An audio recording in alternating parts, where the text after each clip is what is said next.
কুড়িগ্রামের রাজারহাট উপজেলায় বিদ্যানন্দ ইউনিয়নের ৫ নং ওয়ার্ডের ইউপি সদস্য আব্দুস সালাম সরদার শারদীয় দুর্গা পূজা উপলক্ষে বিভিন্ন মন্দির পরিদর্শন করেন। এ সময় তিনি বিভিন্ন মন্দিরে ১ লক্ষ টাকার ব্যক্তিগত অনুদান প্রদান করেছেন। পূজা চলাকালে তিনি সুখদেব পাড়ামৌলা শ্রী শ্রী দুর্গা মন্দির, পাড়ামৌলা শ্রী শ্রী শিব মন্দির, বাণীরকুঠি দুর্গা মন্দির, বিদ্যানন্দ দুর্গা মন্দির ও মানবাড়ি কাছারিপাড়া দুর্গা মন্দির সহ এলাকার একাধিক মন্দিরে যান।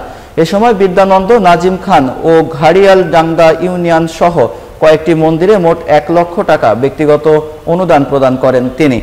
মন্দির পরিদর্শনকালে পূজা উদযাপন কমিটির নেতৃবৃন্দদের সঙ্গে সৌজন্য সাক্ষাৎ করে সার্বিক খোঁজ খবর নেন আব্দুস সালাম সরদার।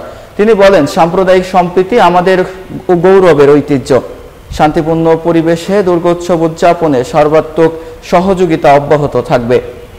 এ সময় রাজারহাট উপজেলার জাতীয় পার্টির সদস্য সচিব আব্দুল ওয়াহেদ সরকার সহ স্থানীয় গণ্যমান্য ব্যক্তিরা উপস্থিত ছিলেন।